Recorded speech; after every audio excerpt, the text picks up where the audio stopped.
Debo cake ulit tayo for today's video. Mga mi, tara na G!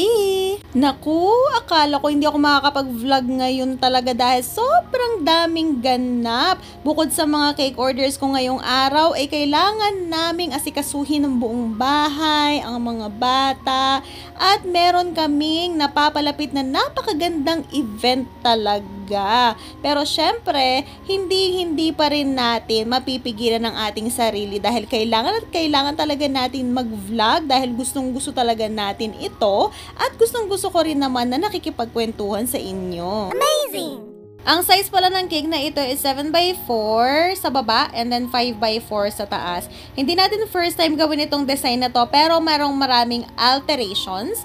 Bukod sa size niya dahil yung first time na ginawa natin to is medyo matangkad siya at malaki and yung bulaklak niya is real flowers. Samantalang ito medyo mas maliit ng konti and yung mga bulaklak natin ay artificial flowers.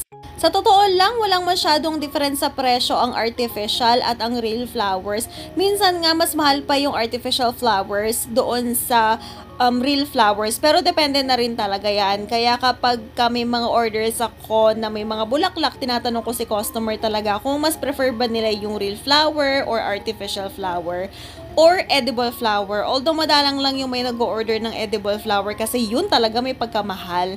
And most often talaga yung order sa atin ay artificial flowers. Kasi nga naman, di ba, low maintenance siya, hindi siya agad or hindi siya nalalanta. Tamang hugas-hugas lang tayo, syempre, para siguradong malinis at maiwasan ang cross-contamination. Amazing! Medyo rush na itong order na ito, kaya hindi tayo masyado nakapag-prepare sa mga artificial flowers. Namili ako sa pinakamalapit na store dito sa amin. And yung mga bulaklak na nakita ko is medyo malayo siya doon sa actual picture. Although lagi naman tayo nagsaset ng expectation na mahirap talagang maghanap ng kagayang-kagaya and kapag rush order, medyo mahirap din makahanap ng similar. And naiintindihan naman yun ng mga customer natin. Lalo na itong customer natin dito ay ang ating Suki na event organizer. Ang nakakatawa pa, yung mga bulaklak na nabili ko ay sobrang lalaki. Naku, mas parang ano na ito bulaklak na may konting cake, ganun ang peg niya.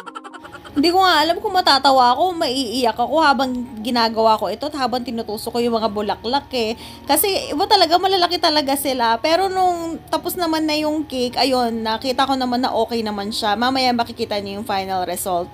Ito naman paglalagay ng dragis ang pinakamahirap na part talaga sa ganitong klaseng design ng cake, lalo na kapag ganito kadami. So ayan, nakaisip na ako ng magandang technique baka sakali makatulong sa inyo. E di inassemble ka na yung iba't ibang sizes ng dragis natin. Meron tayong 7mm, 2mm, tsaka 5mm. Nilagay ko siya sa separate na container, pinagsama-sama ko na. Tapos yung ating brush, ayan, gumagamit ako ng brush. Sinasawsaw ko yan ng konti lang sa icing. Tapos parang pandikit siya. Tapos, isasawsaw ulit natin itong brush na ito doon sa container natin na puno ng dragis. Tapos, ayan, for the dot-dot lang tayo. Tapos, yung mga malalaki na dragis, ayan, isa-isa na lang yan. Madali lang naman yan.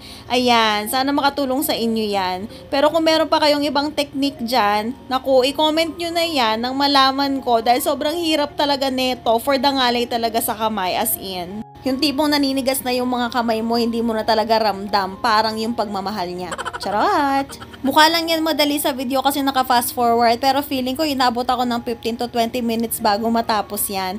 At ito na nga yung mga bulaklak natin. Diyos ko, hindi ko alam kung mahihiya ba ako. Pero ayan sila. Ganyan sila kalalaki talaga, promise. Kasi wala talaga akong nakita na maliliit. Pero ayan, magaganda naman sila. Kaso, noong mga time na to talaga feeling ko hindi siya bagay. So, ewan ko talaga kung maiiyak-iyak na ako. Pero, ayan, na-arouse naman natin itong cake na ito. Kaya, natuwa naman din yung customer natin. At ito na ang final result.